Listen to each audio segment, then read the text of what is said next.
So there I was with these two turbo-hot Russian models I met at the club, and we were just about to get it on when... Hold on. What Russian models? I thought you were engaged to Lucy?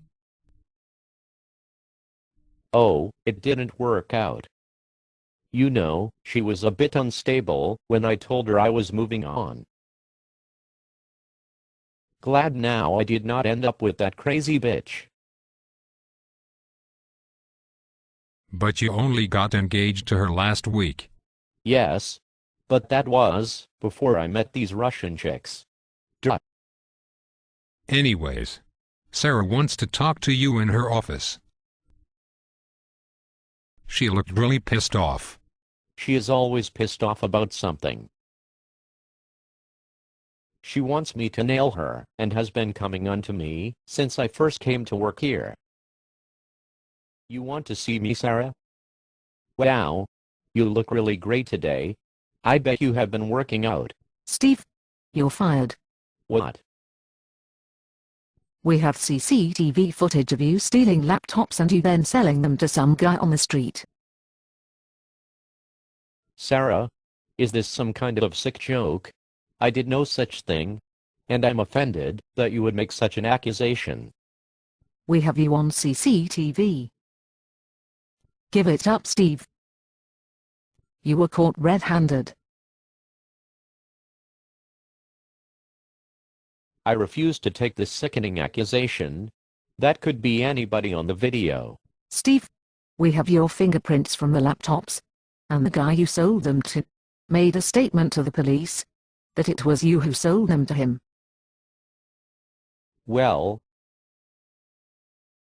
Steve, if I could have fired you for being an asshole, I would have done so a long time ago. You do nothing all day except to flatter the senior managers and try to buddy up with them. On the other hand, you treat the staff you consider beneath you, such as the mailroom employees, as if they're trash.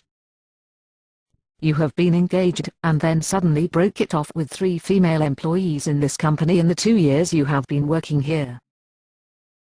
These women were valuable employees, and they quit because they were disgusted by being around you after you dumped them.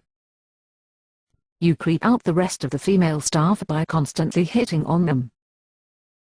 When you found out the new girl, in marketing, straight out of college, was into science, you came into work holding a Richard Dawkins book to try and make it look like you were some kind of intellectual.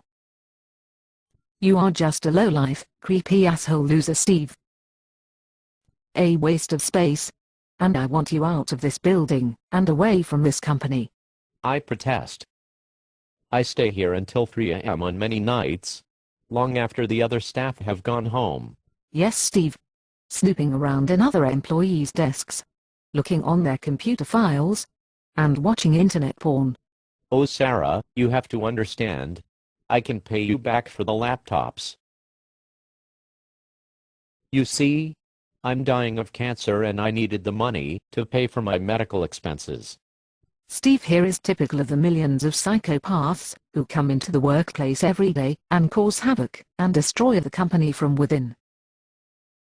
The tragic thing is that not only do scum like Steve stay undetected in these jobs for years, but often fill their way into management, and nobody can stop them until they have left the entire organization in a mess. Steve was only caught because he got too cocky and started stealing and selling laptops.